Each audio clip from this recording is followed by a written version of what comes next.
வணக்கம். உலக தமிழர்களுக்கான சர்வதேச வானிலை ஆய்வறிக்கை 2025 மே 17 சனிக்கிழமை இந்திய நேரப்படி அதிகாலை 4 மணிக்கு பதிவு செய்யப்படும் ஆய்வறிக்கை. முதல்ல அமெரிக்காவை பார்ப்போம். தினம் அறிக்கை சொல்லிகிட்டே இருக்கோம், ஆனால் எப்பொழுதுமே முன்கூட்டியே எதுவும் வர்றதில்லை, பாதிப்பு மட்டும்தான் வந்துட்டு இருக்கு. நேற்றைக்கு பார்த்தீங்கன்னா இந்திய ஊடகங்களில் அமெரிக்காவில் பாதிப்படைந்த பெரும் சூறாவளி காற்று மற்றும் மழையை படமெடுத்து காட்டியிருந்தார்கள். அதை நான் பார்த்தேன். ஆனால் நம்ம அது ஏற்கனவே நடந்து கொண்டிருக்கும் பொழுதே, நடக்க போகும் முன்பே பெய்ய போகிறது, சூறாவளி காற்று அடிக்கப் போகிறது. இன்னும் நேற்றைக்கு கனடா எல்லையோர அமெரிக்க எல்லையோர வழியாக வந்த சூறாவளி கடுமையான இடி மின்னல் காற்றுடன் மழைப்பொழிவை கொடுத்தது. இப்பொழுதும் அந்த சூறாவளியானது இப்போ கூட மழைப்பொழிவு எங்கே கொடுத்துட்டு இருக்குன்னு பார்த்தீங்கன்னா கனடா எல்லையோரத்தில் தான் கொடுத்துட்ருக்கு. கனடா எல்லையோரம் ஒட்டுமொத்தமாக அது எங்கே வந்துட்டு இருக்குன்னா நியூயார்க், வாஷிங்டன் நோக்கி வந்துட்டு இருக்கு. கொலம்பஸ் மற்றும் அந்த பகுதிகளில் கொடுத்து கொண்டு வருகிறது. இருந்தாலும் அது பெரும்பாலும் இப்பொழுதைக்கு வரக்கூடிய நிகழ்வு கனடா எல்லையோரம் தான் போயிட்டுருக்கு, தெற்கு நோக்கி வரல. இருந்தாலும் தெற்கு மாகாணங்களுக்கும் கொடுக்குது மழை. மிசிசிப்பி, அலபாமா மாகாணங்களுக்கும் மழைப்பொழிவை கொடுத்துட்டு தான் இருக்குது. அதே போல் டெக்சாஸ் மாகாணத்துக்கு கொடுக்குது. ஆனால் இங்கே பெருசாக பாதிப்பு இல்லை. கனடா எல்லையோரத்துக்கு கடும் பாதிப்புடன் கூடிய மழைப்பொழிவு கொடுக்கிறது. சுழன்றடிக்கும் சூறாவளி ஜாக்சன் மற்றும் பகுதிகளையும் அலபாமா மாகாணத்திலையும் மற்றும் அப்படியே North Carolina, Virginia, West Virginia மற்றும் பென்சில்வேனியா மாகாணம்லாம் மழைப்பொழிவை கொடுத்து வருகிறது. இது தொடர்ந்து மேற்கு நோக்கி நகர்ந்து அட்லாண்டிக் பெருங்கடலில் இறங்கி புதிய நிகழ்வு அடுத்து வரப்போகுது. அடுத்தது 18ஆம் தேதி பார்த்திங்கன்னா நாளைக்கு ஒரு புதிய நிகழ்வு உருவாகி அது ஒக்லஹாமா மற்றும் அதன் தென் மாகாணங்கள் நோக்கி மழைப்பொழிவு கொடுக்க இருக்கிறதுக்காக கிளம்பும். அது பார்த்திங்கன்னா கனடாவோட மத்திய பகுதிக்கு வரக்கூடிய 19, 20 தேதிகளில் அப்படியே இது ஒரு பெரிய பாதிப்புள்ள மழை இல்லைன்னா கூட மழை இருக்கும். அடுத்த காற்று சுழற்சியும் வரப்போகுது 19, 20, 21, 22 தேதிகளில். இதை விட அடுத்து ஒரு வலிமையான காற்று சுழற்சி உருவாக போகுது கனடா எல்லையோரத்தில். இதற்கு இடையே லேசான மழைப்பொழிவை கொடுக்கக்கூடிய சிறு சிறு காற்று சுழற்சிகள் அமெரிக்காவோட பல்வேறு மாகாணங்களில் ஆங்காங்கே நகர்ந்து கொடுத்து கொண்டிருக்கும். உடனடியாக மெல்ல நகரும் பாதிக்கும் மழைப்பொழிவு எது நிகழன்னா கூட கனடா எல்லையோரத்தில் அடுத்தடுத்து நிகழ்வு இருக்குது. அதாவது இப்பொழுது பருவமழையானது தொடங்க போகிறது அமெரிக்காவோட பகுதிகளில். அதனைத் தொடர்ந்து கனடாவோட எல்லையோர அமெரிக்க பகுதிகளுக்கும் பருவமழை தொடங்க போகிற காரணத்தினால நிகழ்வுகள் அடுத்தடுத்து கொஞ்சம் தீவிரமடைந்து கொண்டிருக்கிறது. ஆகவே அமெரிக்காவை பொறுத்த வரைக்கும் இப்பொழுது பெய்து கொண்டிருக்கக்கூடிய மழை தான் தீவிரம். அடுத்தது பெரிய அளவில் பரவலாக பெய்யாது, ஒரு 2-3 நாளைக்கு 4 நாளைக்கு. அதற்கு பிறகு மாத இறுதியில் அடுத்து ஒரு வலுவான நிகழ்வு வர இருக்கிறது. அதுவும் கனமழை பொழிவு தர இருக்கிறது. இப்படிக்கு குறைந்தது வாரத்துக்கு 2 நிகழ்வு, 10 நாட்களுக்கு 2 நிகழ்வாவது குறைந்தபட்சம் இருக்கும். மாதத்துக்கு 6 நிகழ்வு குறைந்தபட்சம் மழைப்பொழிவை கொடுப்பதற்கான சாதகம் அமெரிக்காவில் இருக்கிறதுன்னு ஏற்கனவே சொல்லியிருக்கோம்.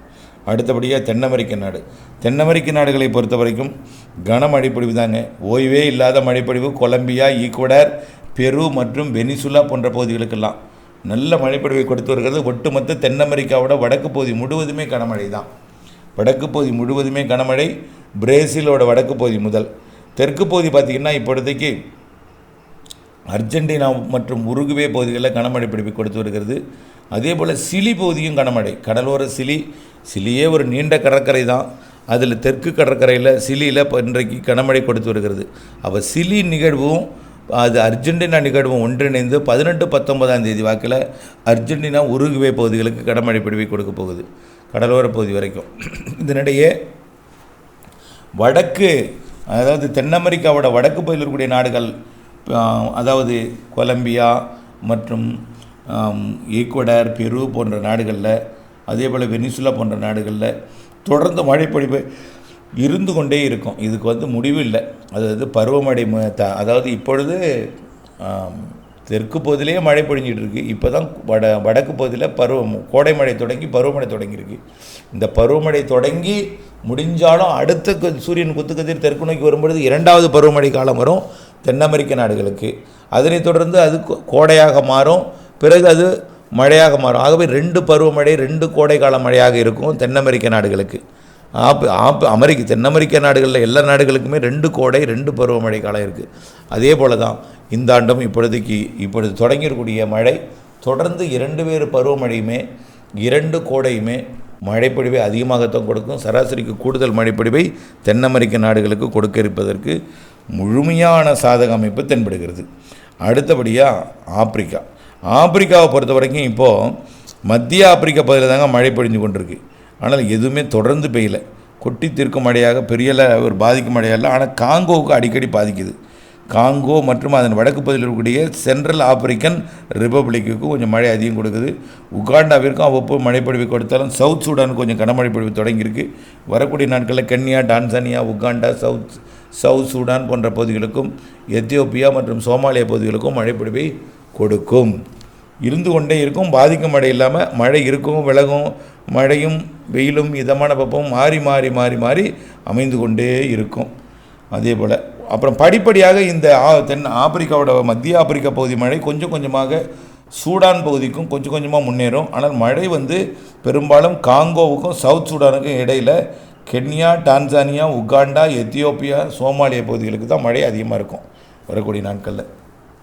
அடுத்தபடியாக பார்த்தீங்கன்னா இந்திய தீபகற்பம். இந்திய தீபகற்பத்துக்கு நீ கேட்க வேண்டியில்லை. மேற்கத்திய இடையூறு ஒரு திருப்பம் பார்த்துப்போம்.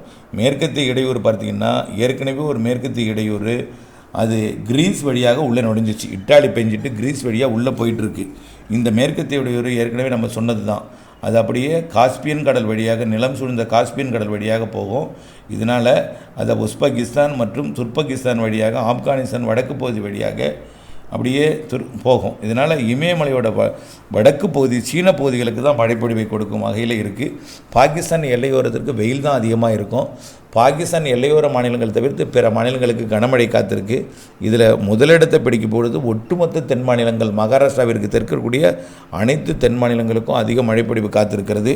வடகிழக்கு மாநிலங்கள் மற்றும் வங்கக்கடலோர மாநிலங்கள், மகாராஷ்டிராவுக்கு தெற்கக்கூடிய அனைத்து உள் மாநிலங்கள், அரபிக் கடலோர மாநிலங்கள், சூரத்துக்கு தெற்கே குஜராத்துக்கு தெற்கக்கூடிய அனைத்து அரபிக் கடலோர மாநிலங்களுக்கும் கனமழை பொழிவு காத்திருக்கு வரக்கூடிய நாட்களில். அடுத்தபடியாக பார்த்திங்கன்னா ஆஸ்திரேலியாவை பொறுத்த வரைக்கும் அவ்வப்பொழுது ஆஸ்திரேலியாவிற்கு மழைப்பொழிவை கொடுத்தாலும் தொடர் மழைப்பொழிவு, பாதிக்கும் மழைப்பொழிவு எதுவும் இல்லை.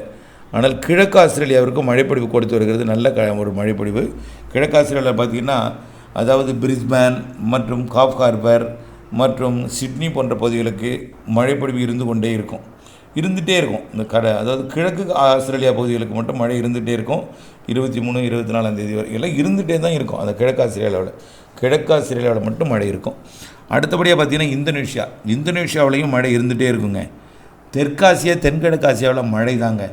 இனிமேல் தென்மேற்கு பருவமழை தொடங்கிடுச்சு. தெற்காசியா, தென்கிழக்கு ஆசியாவில் அந்தமானும் தொடங்கிட்டு, இலங்கை, மாலத்தீவு தொடங்க போகுது. அடுத்து தமிழ்நாட்டுக்கு, கேரளாவுக்கு தொடங்க போகுது. இனிமேல் அந்தமான் மற்றும் அதற்கு கிடைக்கக்கூடிய Singapore, Malaysia, Thailand, Vietnam, Cambodia, Laos மற்றும் Brunei, Philippines, Indonesia, Sumatra, Java தீவு எல்லாமே இனிமேல் மழைப்பொழிவு இருந்து கொண்டே இருக்கும். தொடர்ந்து வானிலை அப்டேட்ஸ் இணைந்திருங்கள். திட்டமிட பணி செய்திருங்கள். நன்றி.